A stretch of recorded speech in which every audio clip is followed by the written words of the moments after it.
Halo, selamat siang teman-teman Gen Z dan milenial IDN Times. Jumpa lagi bersama saya Eko Ardianto, jurnalis IDN Times di program Ngobrol Seru. Pertama, saya pengen mengucapkan selamat menjalankan ibadah puasa bagi teman-teman yang menjalankannya. Semoga puasanya lancar, karena mungkin beberapa hari lagi sudah akan Lebaran. Nah, sekarang kita pengen ngebahas soal evakuasi warga negara Indonesia dari Iran. Nah, kemarin gelombang pertama itu sudah hadir, sudah berhasil dievakuasi dari Iran 22 warga negara Indonesia. Nah, salah satunya yang kembali ke tanah air adalah abang saya yang saya kenal sejak tahun 1999-98, jadi wartawan pertama kali, namanya Bang Julvan Lindan. Bang, apa kabar?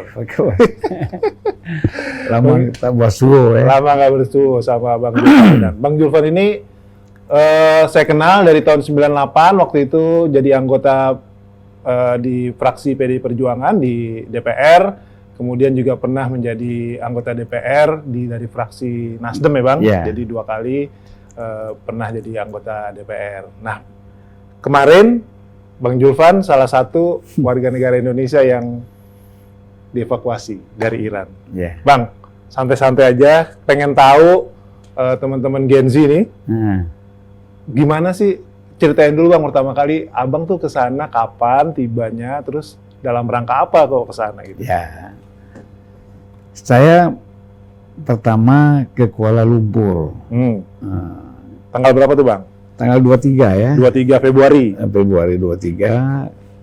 Sampai sana ketemu teman-teman di Malaysia.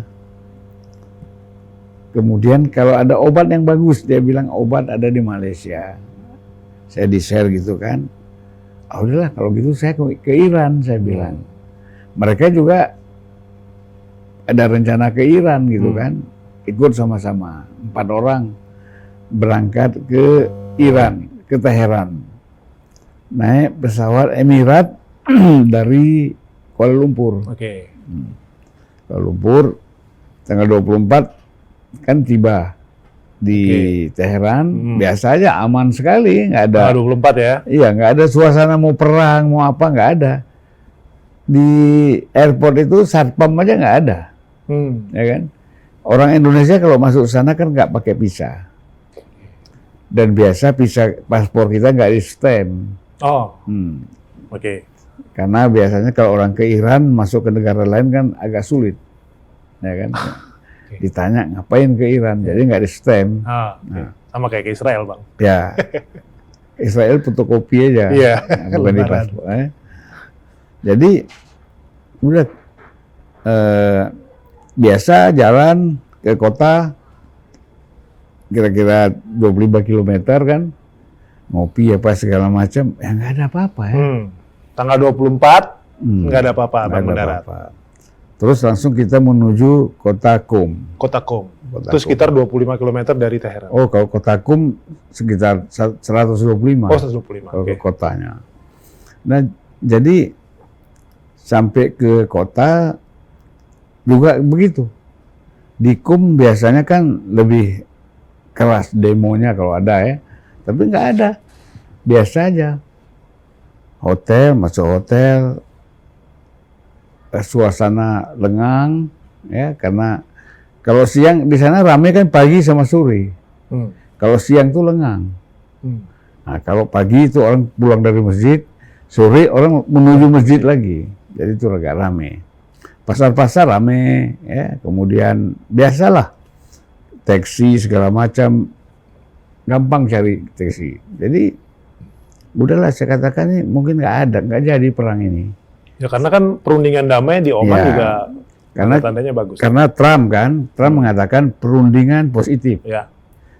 Nampaknya tidak akan terjadi penyerangan, kan gitu. Tiba-tiba tanggal 28 pagi kita mendapatkan info Khamenei terbunuh. Ya kan? Tapi di sana jam 2 pagi itu sudah ada info itu. Di boom, kan? Baru rame di TV itu menjelang subuh. saya juga bingung itu lihat, kenapa orang ini demo sampai jutaan gini, ada apa? Nggak tahu. Abang masih di kota Qom atau udah di Di Qom, Teheran? Di di Qom Qom. ya. Di Qom belum ada demo, baru di Teheran itu, di namanya Medan Enkelabi. Medan yang itu kalau kita Monasnya lah, Oh. nah, Monasnya kita. Jadi udah kumpul jutaan orang, nangis-nangis, anak kecil, bayi, semua ikut diajak demo. Nah, kira-kira jam 4 baru kita sadar bahwa ternyata Khamenei sudah terbunuh bersama keluarganya, bersama Komandan Pasdaran, Panglima Angkatan Bersenjata, dan Menhan. Nah, kan? Nah, Mostabah tidak di rumah waktu itu, mungkin tidak ikut rapat, ya kan? Nah, jadi udah mulai rame. Di jalan-jalan itu mulai jutaan orang turun. Mulai di Qom, di kota Kermanshah, ya, di Isfahan, itu TV semua mengambil. Jadi supporting kepada pemerintah itu solid, solid. Nah, internet masih bisa, kita masih bisa komunikasi, mengambil foto masih boleh, video masih boleh. Itu berarti tanggal 28 atau tanggal 1 Maret ya masih bisa tuh ya? Ya, 28, tanggal 1 Ya. sampai tanggal 3 masih bisa. Masih bisa, oke. Tanggal 4 internet terbatas. Oh. Kan di sana di Iran, kalau kita bawa telepon kita ke Iran tuh nggak bisa. Mesti beli kartu Iran Yes. dan kemudian pakai VPN. Oh, pakai VPN. Oke. VPN pun tidak semua, ada pilihan kan. Nah, pakai VPN baru bisa nyambung internetnya. Oke. Nah, jadi pas hari pengeboman itu mati total. 20 tanggal 1 Maret total nggak bisa dipakai kecuali kantor-kantor berita. Oke. Kantor berita yang ada di sana itu masih bisa internetnya kita pakai, kita pinjam lah. Kalau ada kawan yang wartawan di situ, kita minta sama dia minta tolong kan supaya bisa komunikasi. Nah, jadi suasana masih di Teheran. Bom-bom itu, rudal-rudal Israel itu masih sekitar Teheran. Barulah tanggal 2 itu masuk Qom. Bom itu mulai masuk Qom. Saya lagi ngopi-ngopi di rumah teman kan, lagi ngopi-ngopi enak-enak. Tiba-tiba suara bom dekat sekali nih. Kan suaranya besar itu, menggetarkan rumah-rumah itu getar kan. Nah, saya keluar, lihat asap udah hitam ke atas. Baru mau masuk rumah kita lihat lagi, nampak itu rudal itu cepat sekali kena rumah sakit. Dah, saya biasa aja. Besoknya saya berobat akupuntur. Nggak tahu depan klinik saya itu kira-kira 500 meter ada bom lagi. Wah, kebetulan lagi ada bom itu Pak. Ada nggak usah cerita saya, ya kan? Nah, ada dari pejabat sinilah, nelpon saya. Bukan dia nanya perang di mana? Saya bilang saya di Iran. Oh, kan lagi perang katanya. Iya Pak, ini saya lagi di tengah-tengah asap ini. Saya bilang gitu kan. Oh nggak apa-apa. Sampai saat ini nggak apa-apa saya bilang kan. Nah, jadi klinik besok-besoknya klinik itu tetap buka. Seperti tidak ada perang, klinik buka, apotek segala macam. Jadi suasana orang Iran itu bagaimana ya? Sama sekali nggak ada urusan bahaya sama mereka. Jadi kalau kita kan di sini, ada bom aja di mall kita udah ketakutan kan. Di sana tuh biasa. Semakin ada bom, semakin mereka mendekati. Habis itu sambil datang rame-rame mengutuk Amerika, mengutuk Israel kan. Nah, itu terjadi berarti dari tanggal 2 itu? Iya. Nah, jadi terus banyak lagi bom-bom lagi kan, berterbangan itu. Suaranya kan kita dengar, dentumannya kita dengar itu. Suara-suara bom itu. Dan tanggal 28 siang, saya itu pergi ke Teheran. Oke.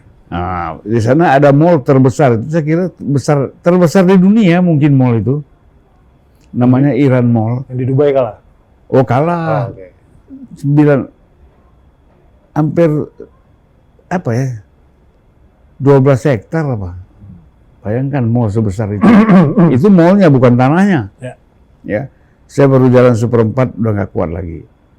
Saya bukan mau lihat barang-barang, tapi di situ ada perpustakaan sebesar lapangan bola. Lengkap buku-bukunya, saya masuk dalam berbagai bahasa. Nah, pulang, istirahat, jam 2 pagi ada Subuhnya itu ya. penyerangan pertama terhadap Ya kantor betul, tanggal 28. kantor Menteri Pertahanan dan rumah Said Ali Khamenei.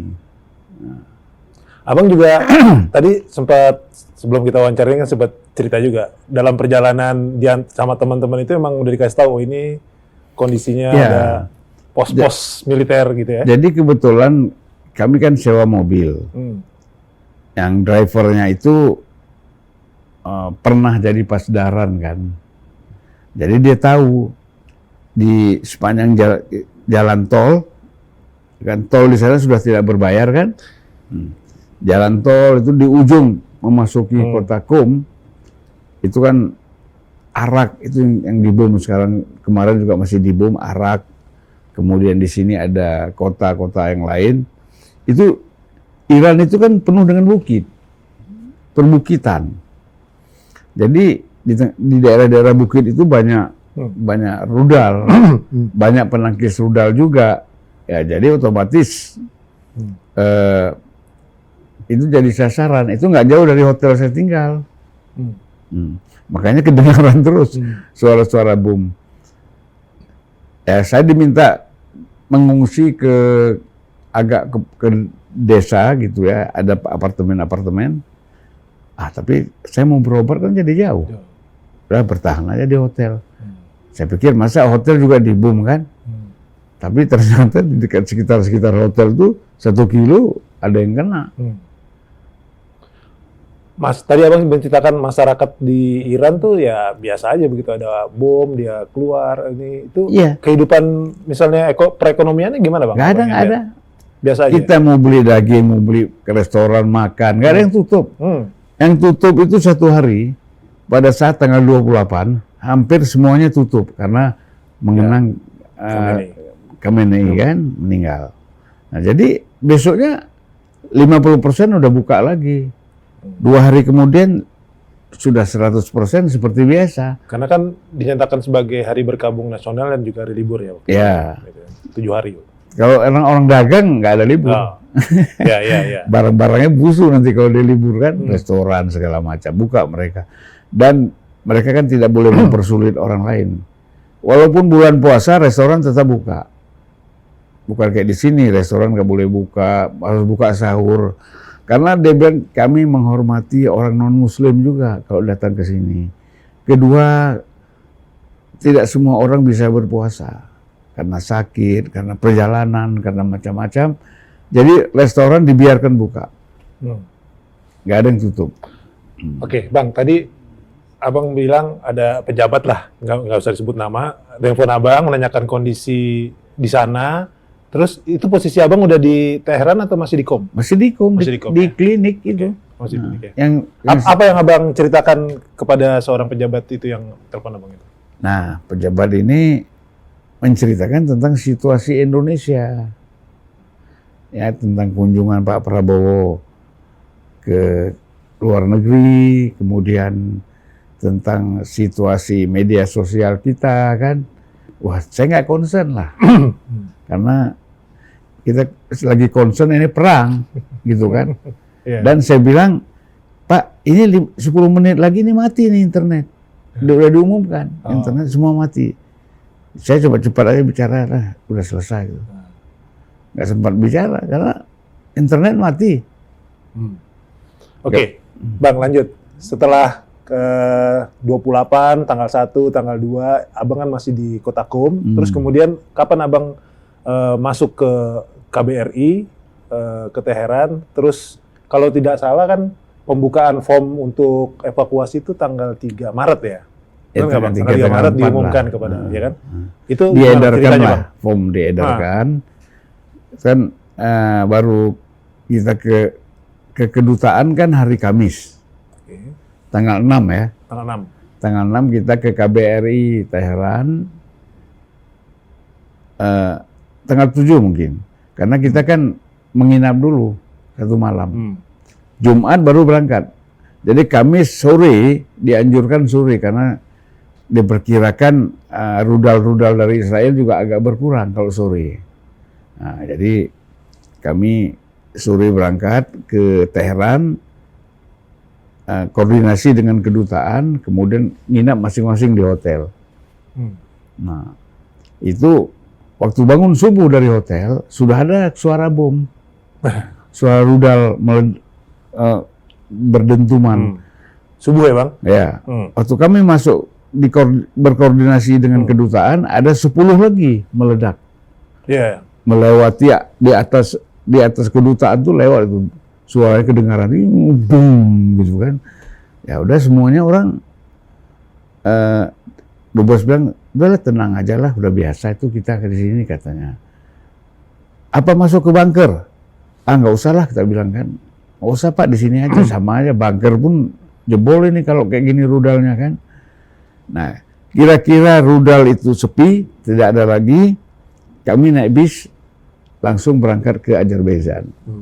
Tanggal 7. Ya, jam 6 pagi. Jam 6 pagi. Tanggal 7 ya? Ya, sebenarnya itu terlambat.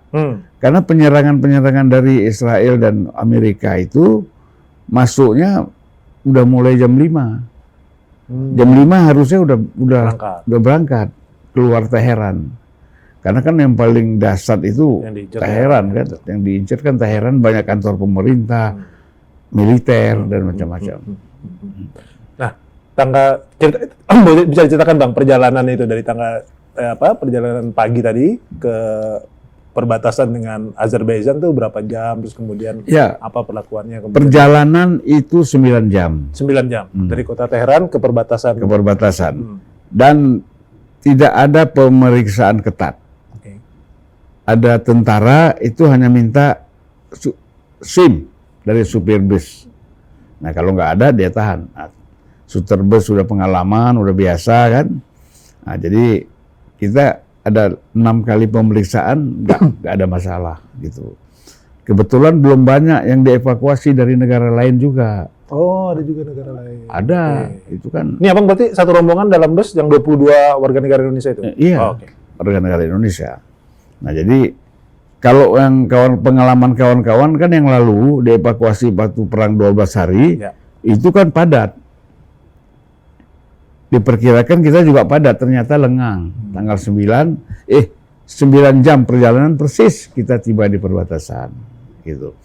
Nah memang ya tidak diinfokan oleh KBRI barangkali ya, bahwa kita kan melalui daerah-daerah rudal juga di situ.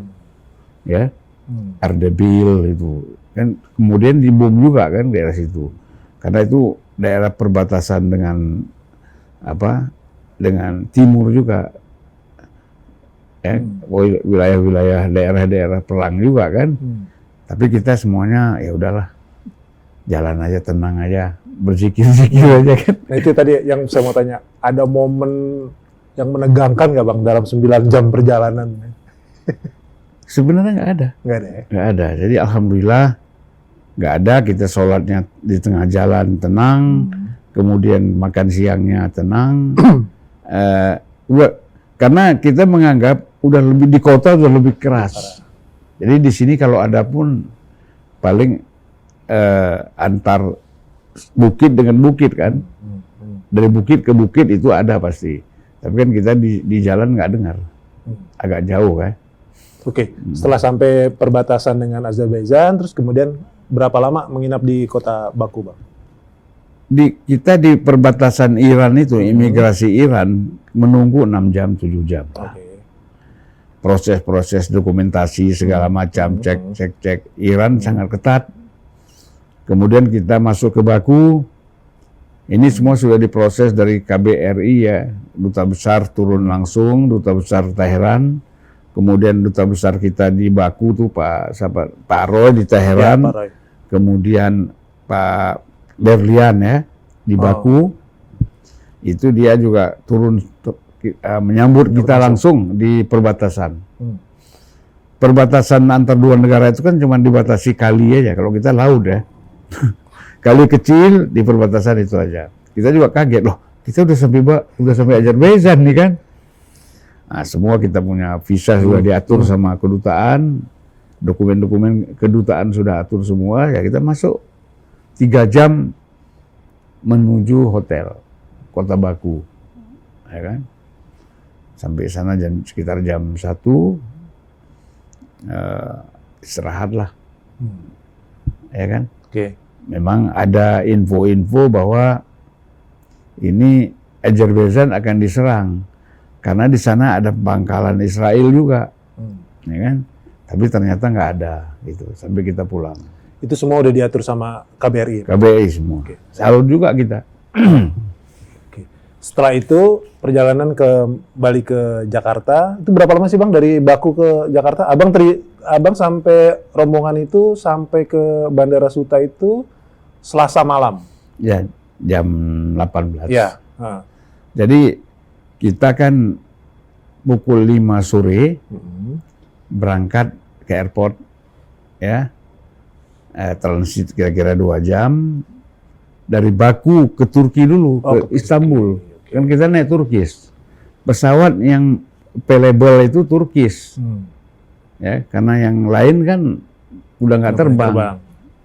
Qatar, Etihad, Emirat, ya kan nggak ada lagi, udah tinggal Turki. Nah, jadi 3 jam sampai Istanbul, kita langsung ke Jakarta. Di perjalanan yang ke Turki itu nggak ngelihat rudal-rudal ya? Karena ada juga tuh video beredar. Iya, iya. Karena kan dia ambil jalur lain. Oke, betul. Karena dia tidak ambil jalur Timur Tengah. Dia ambil jalur ke India, Pakistan. Muter ya? Kita juga kaget tuh masuk ke Guangzhou dulu. Baru masuk ke sini. Oke. Oke. Dari pengalaman itu Bang ya kan, dari pengalaman itu berarti Abang dari tanggal 24 dari situasi masih aman, kemudian sampai tanggal 7 ya kan, 7 Maret hampir 2 minggu ya kan, dan di mana Abang merasakan di sana dari tanggal 28 perang itu apa sih Bang yang Abang rasakan ya, maksudnya yang jadi pengalaman Abang terkait situasi itu? Kalau kita dengan kawan-kawan itu sudah menganggap biasalah, karena kita sudah tahu, kalaupun perang kita ya siap dengan keadaan itu. Bukan arti kita datang ke sana nggak siap dengan situasi akan perang. Jadi kita situasi perang pun makanya saya katakan kita mau nonton perang, ya, mau menonton perang. Bagaimana sih perang ini yang sesungguhnya gitu kan? Rudal-rudal ini gimana sih? Nah, ternyata serius. Kalau senjata kan bisa nembak di mana-mana orang. Kalau rudal itu kan tempat tertentu. Jatuhnya juga tertentu kan. Gitu. Jadi kita menonton setiap rudal yang jatuh di dekat kota dan kemudian tanda-tandanya yaitu asap membumbung, dengar suara langsung asap membumbung tinggi. Nah, saya nggak merasakan apa-apa, happy lah. Betul happy. Jadi artinya ada di tengah-tengah perang seperti ini ya. Karena gini kan, perang ini bukan darat. Ya, darat. Kalau darat bahaya, masuk ke rumah dia kan. Nah, kalau perang rudal kan kita diam aja, nasib-nasiban aja nggak kena kan. Kalau perang darat nggak ada nasib itu pasti kena. Kalau rudal kan, kalau kebetulan kita tinggal di dekat-dekat target, kena. Itu kan di sana targetnya kan kantor ulama. Apalagi waktu itu belum ada keputusan siapa pengganti Ali Khamenei, ya kan? Jadi semua ulama-ulama yang potensi untuk mengganti Ali Khamenei itu ditarget. Oleh sebab itu kantor majelis yang menentukan pemimpin tertinggi, pemilihan pemimpin tertinggi dibom. Itu rata sama tanah itu. Pondasinya nggak ada. Kantor majelis itu ya, majelis ahli untuk militer. Majelis Gubaigon kan namanya, yang ada di KUM. Sebenarnya ulama itu kan berpusat di KUM semua. Ya. Kemudian rumah sakit juga kena, ya, banyak yang meninggal. Ada di dekat restoran di ujung jalan tol yang saya bilang banyak di bukit-bukitnya banyak rudal, banyak penangkal, itu juga kena. Ya kita mau bilang apa? Kita biasa aja, kita datang lewat-lewat aja. Bang, abang tuh ke Iran sudah seberapa sering atau baru kali pertama? Oh udah sering, Udah sering ya? 20 kali kali. 20 kali ke Iran ya? Berarti abang minimal pernah atau melihat almarhum Ayatollah Ali Khomeini. Iya, Seperti apa sih sosok Ali Khomeini itu di mata warga Iran gitu? Oh, jadi kan sebagaimana Imam Khomeini ya, pendiri revolusi, begitu juga orang melihat Ali Khamenei. Sosok yang dilihat kan sosok kesederhanaan, dengan akhlak yang tinggi, dengan spiritualitas yang tinggi. Dia mencintai semua lah, terutama anak-anak dan wanita, wanita-wanita yang tanpa suami akibat perang gitu kan. Dia sangat perhatian. Jadi orang senang dia kalau Natal dia datang ke rumah orang-orang Kristen bertamu ya.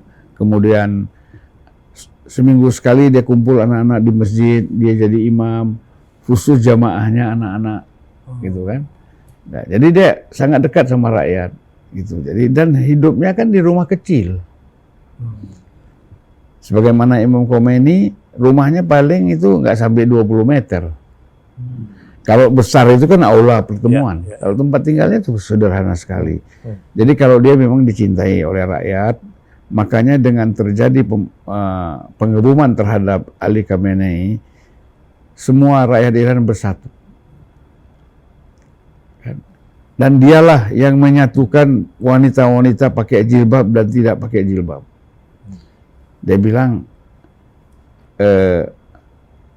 wanita pakai jilbab juga pejuang, wanita yang tidak berjilbab juga pejuang. Jangan saling bermusuhan. Jadi bahkan dia kan di sana di Iran itu kan vasektomi, tubektomi itu gratis. Bukan bayar.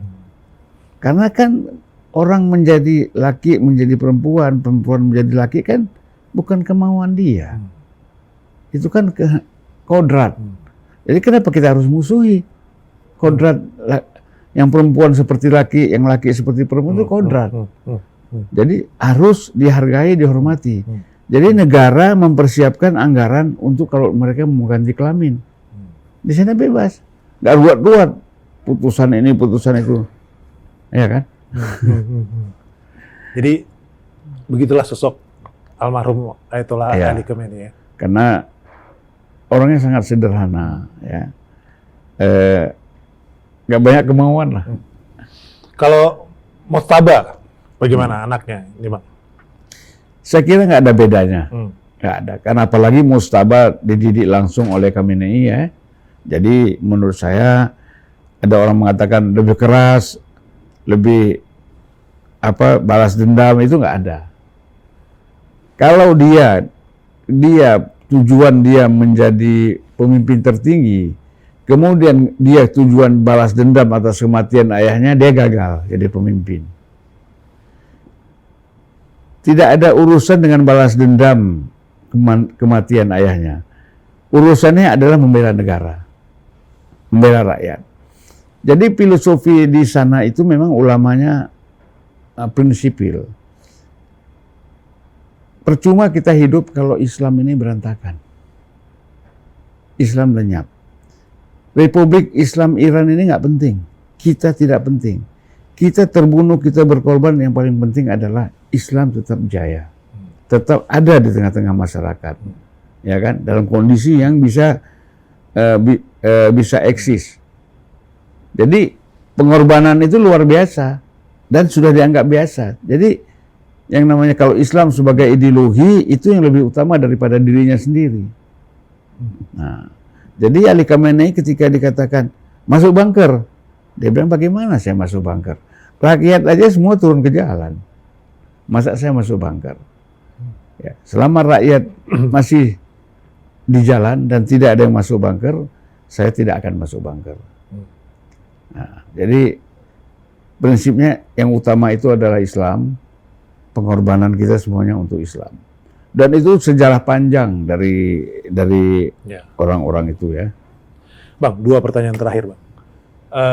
Sebagai seorang politisi juga, bagaimana melihat konflik perang ini, ya kan, Amerika Serikat, Israel dengan Iran, terutama dampaknya. Pertama saya pengen tanya dampaknya bagi Indonesia, Bang. Ya, bagi Indonesia sebenarnya karena kita jauh ya, dampaknya udah pastilah ekonomi kita agak terganggu karena minyak. Ya, karena lewat Selat Hormuz, dan bukan itu saja, apapun yang sekarang kita ketergantungan kepada Timur Tengah, itu kita pasti terganggu kan. Minyak, target Iran itu kan bisa jadi $200 per barel, ya kan. Bukan hanya kita, siapa yang tahan $200 per barel? Kan pasti kita ini bukan Iran. Kalau Iran mau 10.000 barel Harganya itu nggak ada masalah. $1.000 per barel nggak ada masalah. Mereka tidak ada yang impor. Jadi kalau perang ini mereka yang paling tahan. Semuanya gandum, telur, daging, sapi. Sepanjang jalan kami jalan itu ketika dari kota Teheran ke Azerbaijan, itu sapi peternakan banyak sekali. Pertanian bagus sekali. Jadi memang daya tahan pangannya siap. Nah, sekarang kalau Israel misalnya dengan kehancuran begitu, kan pangan selama ini impor. Ya kan? Keenakan sudah disuplai dari berbagai tempat. Jadi sulit bertahan. Jadi menurut saya dampaknya bagi kita, pengalaman ya, penting sekali daya tahan pangan itu. Jangan sampai impor. Iran itu tanah kering, tapi mereka bisa produksi makanan, buah-buahan sendiri. Tidak ada yang impor. Mobil-mobil mereka, produksi mereka bagus. Lebih mahal dari mobil impor. Gitu loh. Ini semuanya kan sangat, ini nggak bergantung kepada pemimpin spiritual. Eksekutifnya, orang-orangnya, sumber daya manusianya memang siap. Jangan kita bilang, oh dia ada pemimpin spiritual, jadi bisa. Enggak. Kan Pak Prabowo udah nekan ini Bang, ketahanan pangan. Iya, tapi bagaimana itu bisa, Pak Prabowo kan cuma 2 periode, paling lama 2 periode, nanti ganti presiden ganti lagi. Nah, jadi kita harapkan memang harus ada badan yang serius untuk mengurusi pangan ini. Nah jadi kalau dampak politik saya kira nggak ada, karena orang Iran nggak peduli itu kita masuk BOP, kita apapun namanya ya, orang pejabat-pejabat dan ulama-ulama Iran itu hak Indonesia. Mereka tidak mau ikut campur. Langkah politik Indonesia silahkan jalan sendiri, tidak ada hubungannya dengan sikap politik kami, dengan perang kami ini. Gitu. Kalau Abang lihat tawaran Presiden Indonesia ingin menjadi mediator, gimana Abang lihatnya? Ya mereka nggak dingin aja ya, karena begini kan suasana ya. Kita boleh aja begitu, tapi kan tanggapan orang kan suasananya kan mereka lagi panas, ya kan? Apalagi Pak Prabowo mengeluarkan statement itu baru 2-3 hari perang, ya. Dan bahkan orang mengatakan sekarang, oh Putin, Jinping atau siapapun sedang berusaha untuk menciptakan perdamaian. Iran itu udah capek, merasa mereka sudah capek dibohongi. Setiap perang minta gencatan senjata, tapi nyerang lagi, kan gitu. Jadi kali ini ulama-ulama senior di Iran, yang saya ingat ada 3 orang itu, yang namanya Karim Shirazi, ya, kemudian Jawadi Amuli. Jawadi Amuli ini yang dulu diperintah oleh Imam Khomeini membawa surat Imam Khomeini kepada Gorbachev. Itu Jawadi Amuli. Satu lagi saya lupa namanya. Ada 3 orang. Setelah Ali Khamenei meninggal ya, 3 orang ulama ini mengeluarkan fatwa bahwa perang sampai akhir. Mereka bilang. Dan mereka ini punya pengikut rakyat.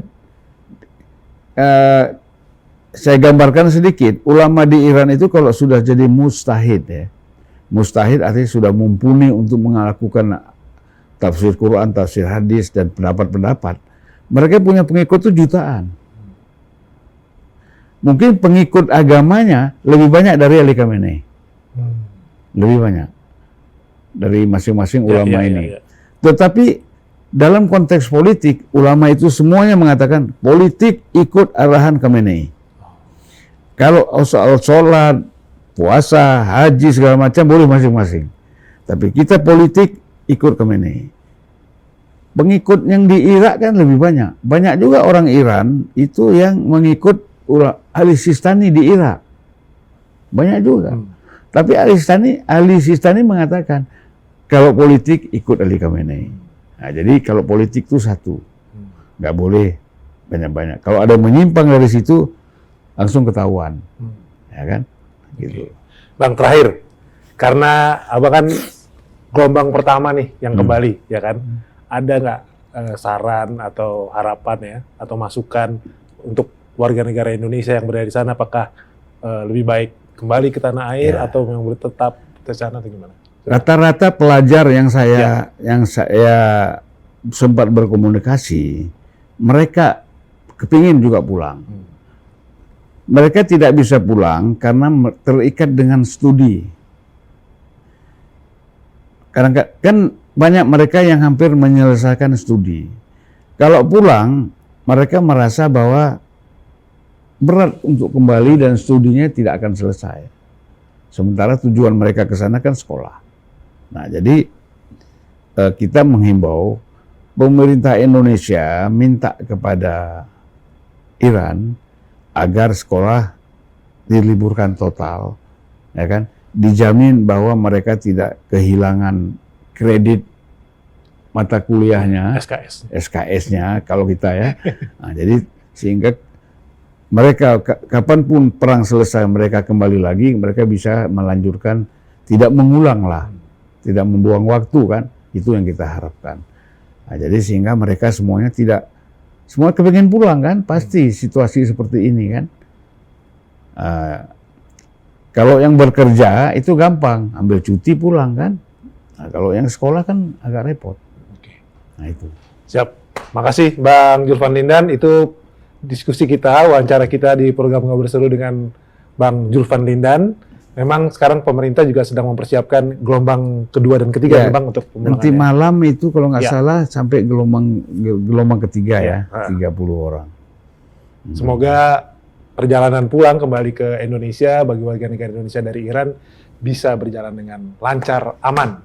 Sampai jumpa di program Ngobrol Seru berikutnya. Terima kasih, salam.